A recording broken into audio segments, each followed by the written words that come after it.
Let's talk about literary terms for fiction. Some people like to call them story elements. Our first element is character. A character is a person in a narrative or drama. Characters may be flat, minor characters, or round and major.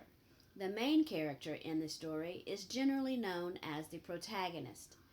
The character who opposes him or her is known as the antagonist. We'll talk more about them later. The setting is when and where a story takes place.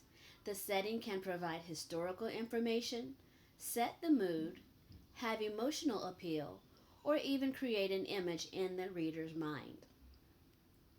The protagonist is the main character of the story. He's often thought of as the good character, or even the hero. He is the one who is facing a challenge. The antagonist tries to keep the protagonist from reaching the goal, often thought of as the villain or the bad guy. Plot is a set of events that make up the story from the beginning until the end. The events typically follow the plot diagram seen below, often called a plot mountain. At the bottom of the mountain is our exposition. The exposition is where you find out the background information. Characters are introduced, the setting is revealed, and often the beginning of the plot or the main story is hinted in the exposition. As we go up the mountain, we find rising action.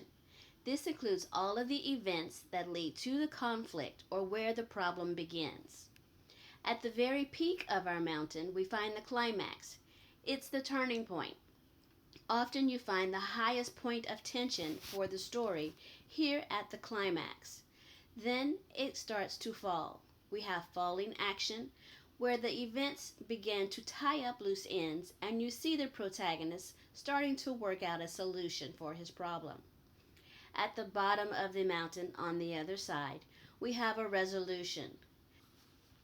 The resolution reveals how the story ends, how it all worked out, how the problem was solved. Conflict in the story is a problem or challenge which occurs. This is what the protagonist is facing, and there are four types. First, there's person versus person, where there is a protagonist and an antagonist, and they are in conflict with each other. The next one is person versus self.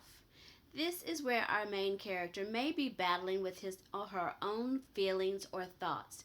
They have a big decision to make. Next, we have person versus nature.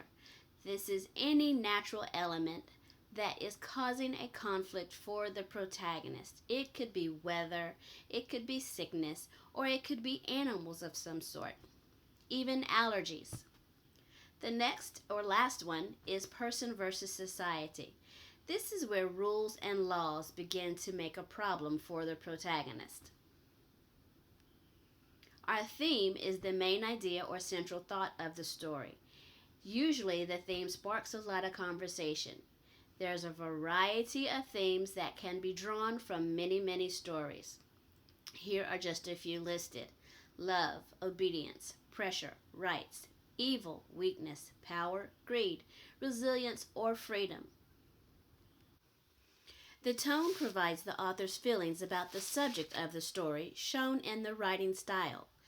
How he writes his characters and the things that they say and do show how the author is feeling about the topic he is presenting. Atmosphere is when the setting or the scene creates an emotion.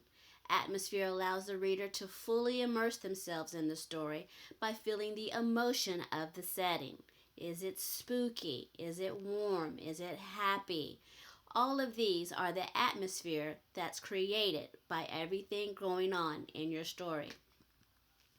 Foreshadowing are hints the author gives about what will happen next.